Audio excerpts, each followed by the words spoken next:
towards... Ready-to-hand entities? Well, no, but the name for the fact that the equipment has a function. And in order to? No. Yeah, I suppose, yes, I think that's right. The hammer has an in order to. All equipment has an in order to. Is it in there? Well, it says for the sake of which the top and then towards which.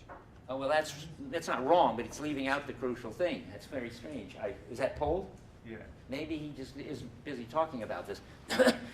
You hammer, and you use the hammer in order to hammer in the nail. That's the basic in order to.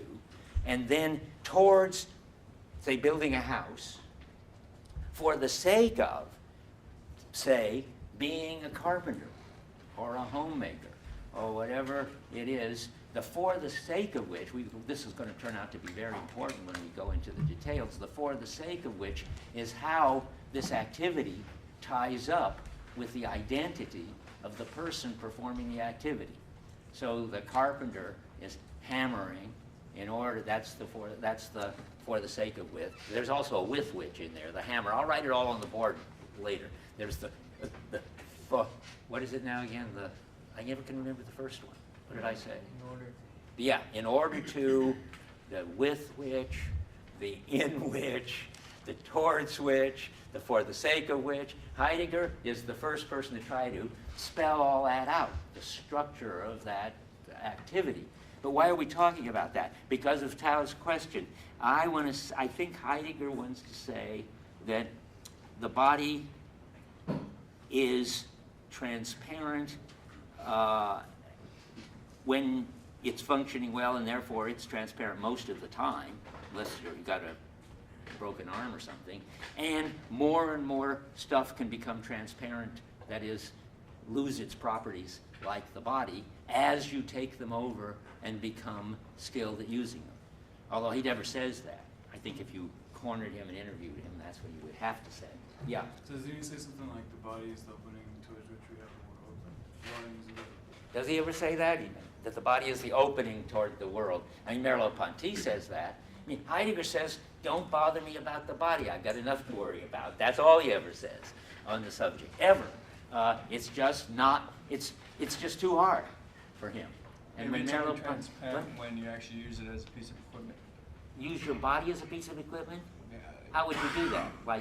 Performing a particular act. Well, then you don't use your body as equipment. Exactly. I mean, the body is always, to talk sort of Heidegger jargon, always already equipment. You don't use your hand unless it's something unusual. Or I can imagine you use your body, for instance, if there's a big wind and you want to keep it from blowing away your papers, you could throw yourself across your desk and use your body as something like a paperweight.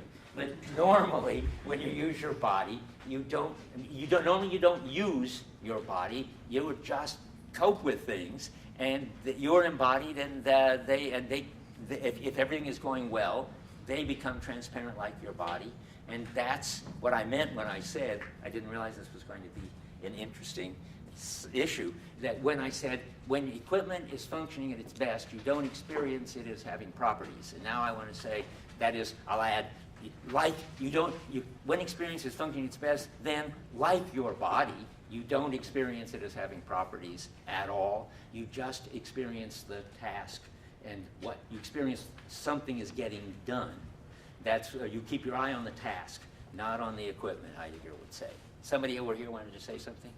Over here. Where? You. Okay. But you wouldn't say that every action that I perform with my body would be coping. You would say something is coping and some things are not, because they're more intentional than that. I suppose. Can you give an example? I guess you give the example of the time when I'm in the elevator and I'm kind of moving away from other people, but that's a way of coping. Yes. But then maybe if I would write on the board, that wouldn't be a way of coping. Oh, I think it is. I mean, when I write on the board, then I'm using each equipment to towards getting my ideas across to the class and so forth. That's exactly the model of it. No, but there probably are cases, I don't know what they are, when you do use your body in some other way. But let's not worry about it, because for first rough sketch is what I want you to get right now. Yeah. This kind of goes back to before, you're using the hammer example, and it's a very specific tool that's kind of functions within our society to hammer nails. Yeah. Right? What if you had just like a rock? I mean, it seems that could function as a hammer, it could function as, you know, a toy to play with, it could function as a paperweight. And so for me, it seems as if that, I don't know, I mean, it seems to be like a natural thing seems not to have this readiness to hand as something that's kind of man-made and specific. Geared for See, specific. these are complications we shouldn't go into, but I'll say a word about it. Heidegger wants to say that to be a hammer, for instance, and I did say it, but I sort of smuggled it in, it's a social role. I mean, you can use a screwdriver, or you can use a hammer as a screwdriver to open a paint can or something like that. But that isn't really when it's functioning as a hammer. So there is the appropriate way to use hammers, and that's part of what it is. So there is a cultural element in equipment.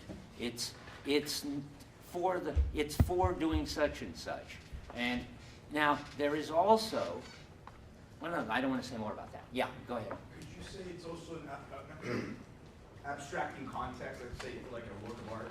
Would that be a tool as well? Well, okay, interesting. Suppose I stopped and said for a minute, you think Heidegger's got, when he's got these two modes of being, the present at hand and the ready to hand, that he thinks that he's got all the ways of being? Let me sort of jump ahead. And are there other ways of being? I would have asked in a minute. And he's got one of them that Heidegger comes across in 1933. When is that? About 5 years after publishing Being in Time. And he writes this very interesting essay, The Origin of the Work of Art, in which it's clear that the work of art is not present at hand, and it's not ready to hand. It has an entirely different way of being. And it turns out that they're probably, animals have presumably an entirely different way of being. And it turns out he talks for a moment when he's talking about signs, you'll read him talking about the primitives who have other ways of being than the present at hand and the ready to hand. So this is not meant to be an exhaustive list. And it's interesting how it seems in Being in Time, I think, to Heidegger, pretty much that he's got at least what non-primitives all have in common. They have these two modes of being, and that's it. But he soon begins to realize that there are other modes of being.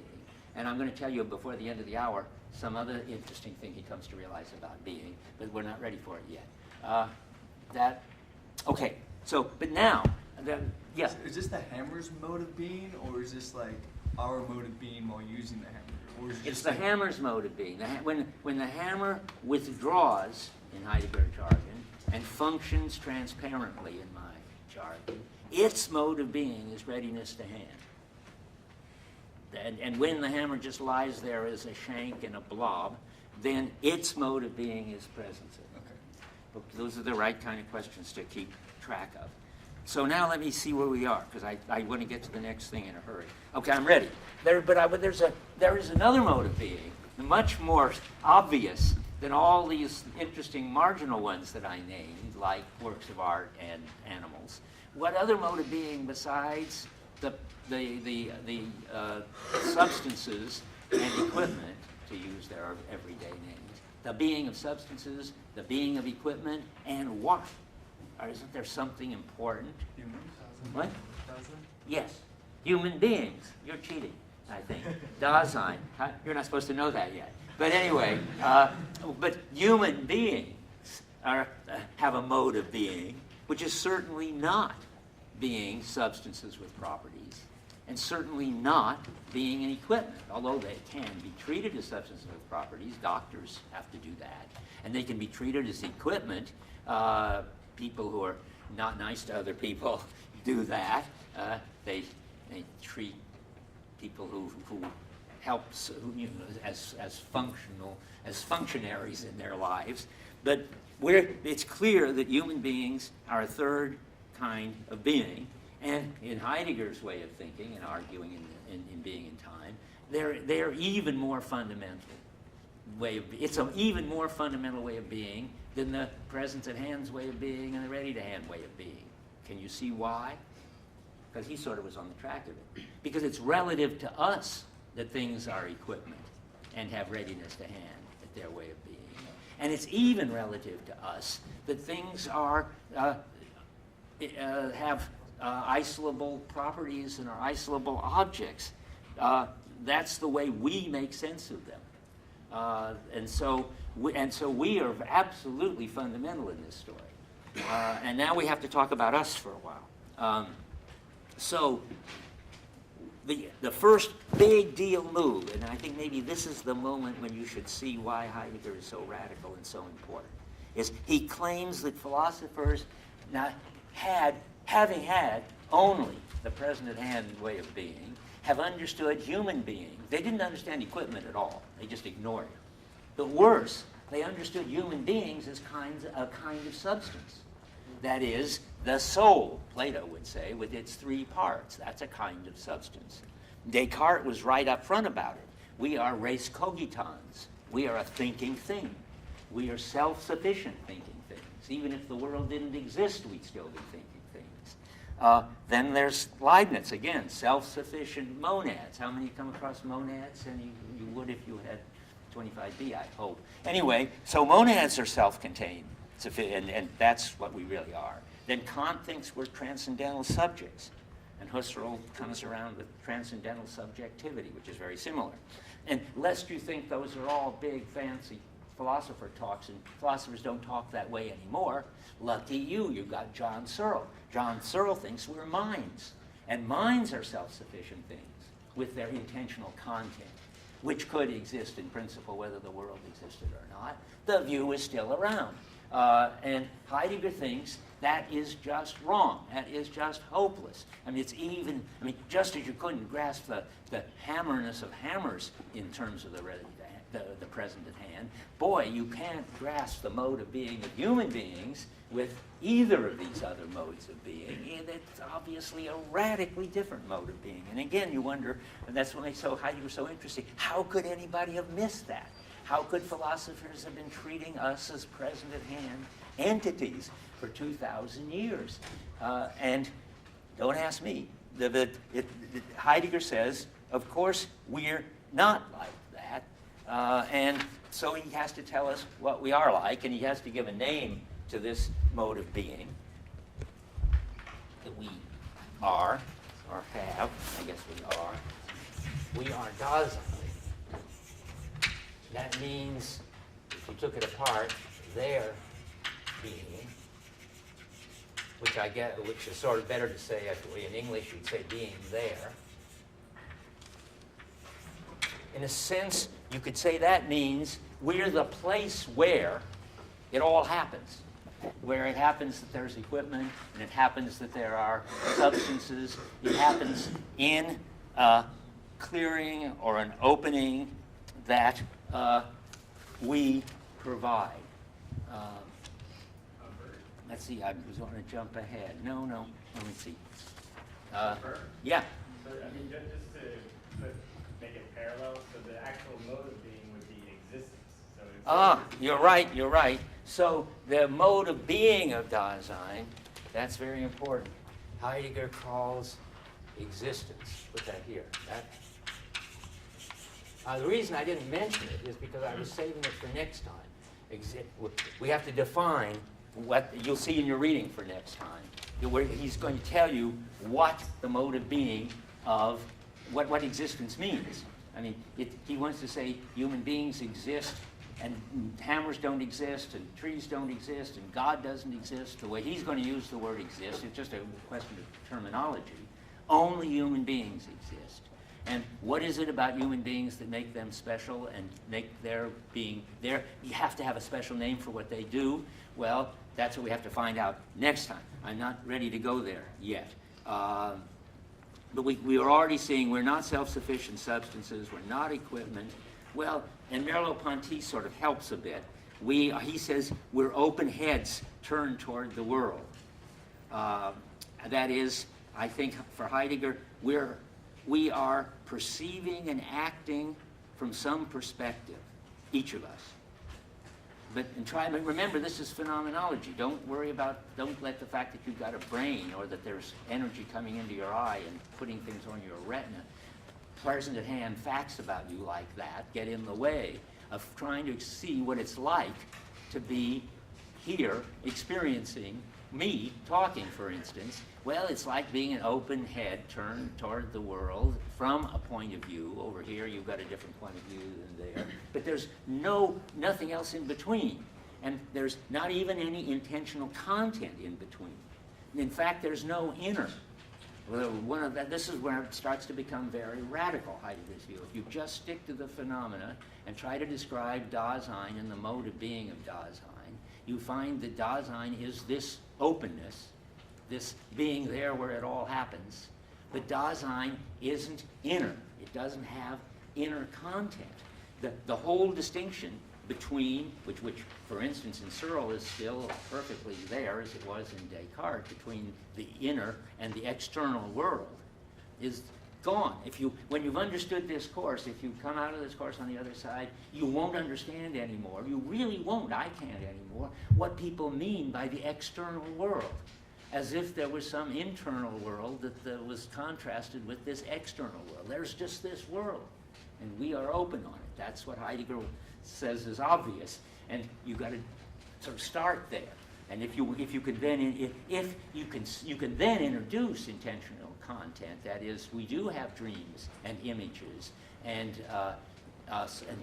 private stuff going on that isn't perhaps out there in the world, though I don't quite know where it is. But whatever it is, it's kind of just breakdown stuff that you only have when somehow, again, everything isn't going the way it sort of normally does. Normally, you've just got this openness. You just are this openness. I don't think Heidegger has an account of really what to do with the stuff that isn't just part of this shared world that we're all coping in. And that's what Descartes made such a fuss about and sort of invented the inner. But for Heidegger, the important thing is that you are the there in which this public shared world shows up, but of course from your own perspective. And what's wrong with the present at hand mode of understanding, then, isn't that there isn't any such thing as a present at hand mode of understanding, even of us, even of mental content. This is where I'm trying to say where Searle fits in. But mental content, for instance, trying to do things, imagining things, desiring things, and so forth, happens when there's some kind of disturbance in our normal involved coping with things. So that in a certain sense, you'll hear me saying this about Searle a lot concretely when we get to particular issues. It's never that the Husserl-Searle position is wrong. It's always that it comes in too late. That it's always on the basis of us already being involved in coping, already in a shared, holistic, cultural, equipmental whole, that individual minds with their individual content can be experienced and be dealt with. And it's a question of what comes first. And so far I've said that what comes first is the coping before, and you could have been a coper without ever reflecting on your inner content. But you couldn't be reflecting on your inner content if you weren't a coper. You wouldn't be there. But more important, and now the last move, we just got 5 minutes, I mentioned, sort of smuggled in just now, that all of this happens on a background. Now you'll see that Searle also has a view about the background, and that makes him, in an interesting way, closer to Heidegger than Husserl is. By the way, I keep saying Husserl. I don't know if you know, I was going to write it on the board. So Heidegger's teacher is Husserl, and Heidegger was Husserl's assistant. And Heidegger learned a lot from Husserl about phenomenology, but in the end, he thought Husserl was all wrong. So, but now, and Husserl doesn't have any view of the background. And one of the interesting questions to bear in mind if you're going to take these two courses back to back is, how does Heidegger's notion of the background relate to Searle's? Deep, interesting question. I used to think they were the same, but I now think they're radically different. But, okay, but so let's go. One thing, what is this background? Well, it's this whole social, cultural bunch of equipment and shared social skills for dealing with the equipment. It's all on the basis of that we deal with any particular thing. So, and that's when Heidegger comes close to Wittgenstein, because Wittgenstein also talks about the background. The background are the shared social practices. That's the most fundamental thing. You'll see in Heidegger, he calls it familiarity. Our familiarity with the world is the most basic thing. On the basis of that, we use equipment. On the basis of that, we can stare at substances and note their properties. On the basis of that, we can even understand the Dasein and even understand that there could be inner content to minds, but always on the basis of the background. So what's the bottom line again then about the understanding of about being? Well, I took a little longer to get here than I thought, which is unfortunate but I want to explain one crucial sentence on page 25. Just have time to do it. At the very bottom of page 25, where he says, that's why I had to assign you these pages for this sentence. What is asked about is being, that which determines entities as entities. I think that's the old-fashioned answer, the traditional answer. Then being was the most general property of entities, beingness. So there would be furniture or lecterns, and that would be furniture, and there would be material objects, and at the top of this hierarchy of stuff, there would be living beings and material beings and, say, numbers of beings. This is how traditional philosophers talked about it. And out of that whole pyramid, you get to this highest, emptiest property, namely the beingness of everything. I think that would be, then being would be what determined entities as entities. But that's not what interests Heidegger. It's the next half of the sentence that interests Heidegger. That on the basis of which entities are already understood. That mysterious phrase. That says that being is some kind of background which has to always be already in place for us to understand entities, and only when that's there do we understand entities. So in that background, to pull it all together, will be our understanding of equipment and what sort of equipment there is and what it's for. All these skills we acquired when we got socialized without ever having to think about it. And there will be our ability to stare at things when there's a breakdown or when we want to build something new and look at its properties. And there's our ability to deal with other Daseins, and that's a whole complicated story about how human beings deal with each other.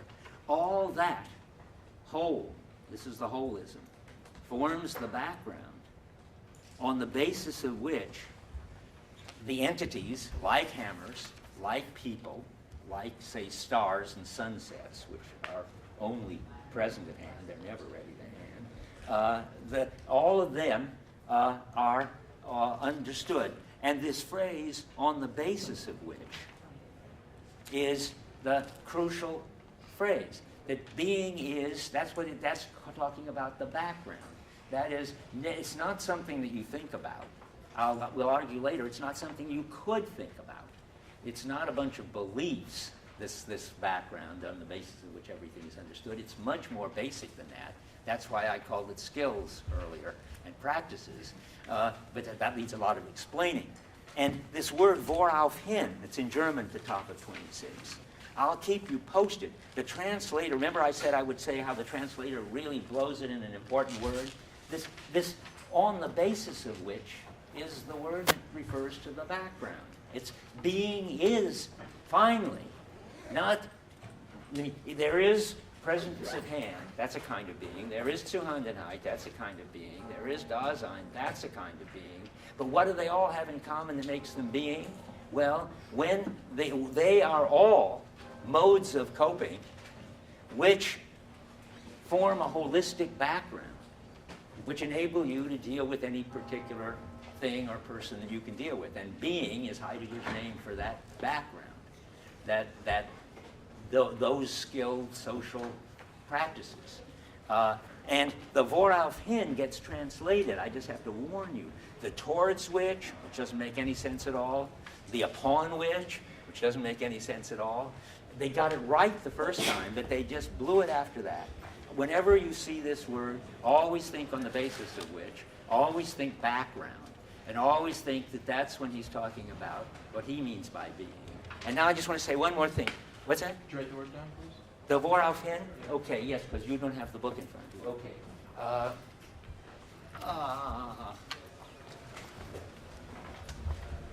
Let's see if I can get a place to write it. Sorry.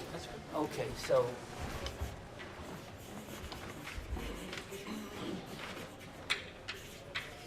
On the basis.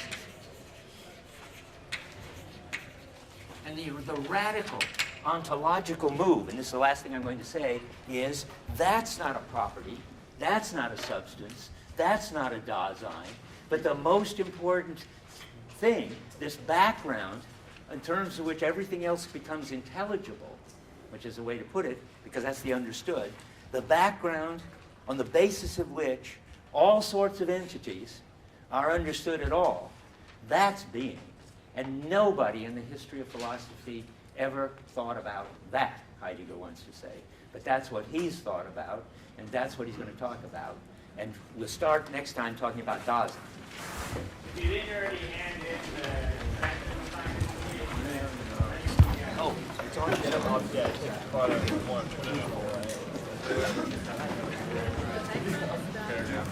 No, if I said that, I shouldn't have. No, the background is that on the basis of which everything is understood, including I will ask you a lot of questions because I'm working for postdoc there to work until 11. It's been a nice symmetrical day, the class from 11 to 5. Good for you. Oh, that's the terrific topic. Where are you coming from today? Germany, from Leipzig. Okay, great. Well, yeah, I'll see you in office hours. That's terrific. Okay, hi. Hey, how you doing? Do you have that site for the different senses of being that Martin Heidegger talked about with primitive societies? Do you know where Yes, that's well, written? yeah, I can tell you pretty fast. It's in the section on signs, and that's about 40-something. Oh, it's in Being and Time. It's in Being and Time, in the section called Signs. Did you have that? Wow. I didn't turn on my tape. I made a copy. Oh, really? Did you have one? Was it up here on the Yeah, it desk? was up here. I put it up Oh, earlier. wow, that is important. Can you loan it to me? I'll get it to you. Okay. And the Foucault article. That's on your Oh, website? I think it's on my website. Okay. I think it's called Being and